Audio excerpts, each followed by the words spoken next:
Today we'll talk about the 9 common questions people have with purchasing monitoring equipment and working with DPS.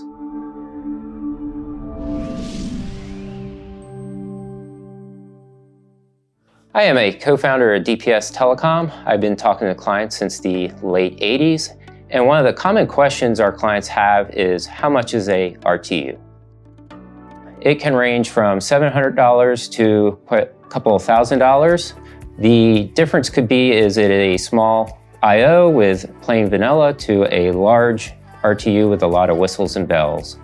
Another question is, what's the cost of a master station? A master station can cost anywhere from $5,000 to tens of thousands of dollars. This can vary from the number of sites that we have to monitor to how many protocols we're communicating with. The next item that comes up is, how long does an RTU last in the field? The common lifespan of an RTU is 10 to 15 years. The driving force to pull it out of the field is infrastructure change or security requirement that's been pushed down. A frustrating point for DPS sales is, we'll call a client 10, 15 years after they deployed and everything's working great, and they'll continue to use the DPS gear, not wanting to look at our newer equipment. A lot of people ask, where is DPS located? DPS is located in Fresno, California. We design the circuit boards here, we manufacture the circuit boards, and even manufacture the metal chassis. The other thing that comes up is, who buys DPS equipment? We go from very small local companies to very large regional companies.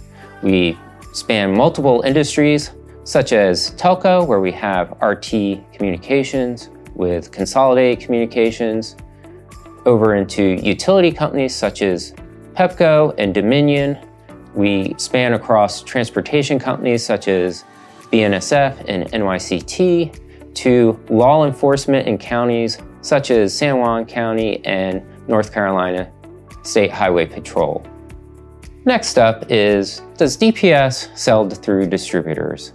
DPS has a direct selling model, but some of our clients find it easier to work through a distributor because they're already into their system. Some of the clients that we work with are Walker, Annexter, Graybar. In that case, we just work with the clients and the distributors to make sure the proper RTU is spec'd and sold and makes it to the end user. How do I get a DPS eval unit? There are multiple ways of getting an eval unit. The most common way is to send in a purchase order. You have 30 days to evaluate the unit. If it does not meet your expectations, just send it back. If you have difficulty getting a purchase order, the second method is the DPS loaner agreement. Simply sign the agreement and we'll send out the unit for a 30-day evaluation.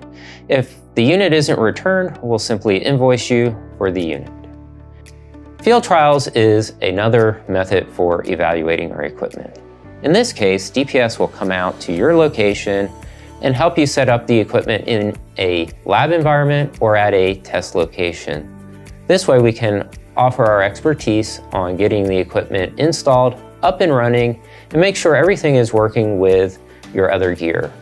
This is a great way for DPS to, 1, understand your environment, and 2, for you to get the equipment up running quickly. How do I get my DPS equipment installed?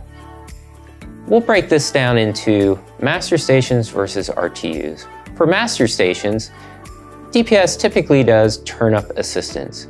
Here, our staff will come out, help you get it installed, and then start training on how to database and use our master stations.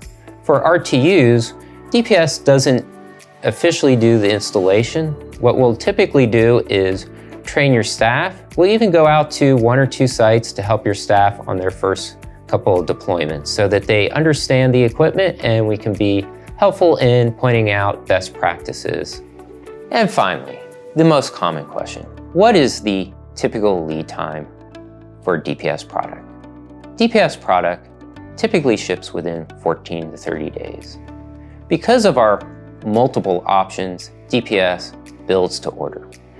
Please give me a call if there were any questions that I didn't answer for you.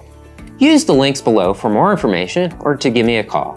Don't forget to like this video and subscribe to our YouTube channel.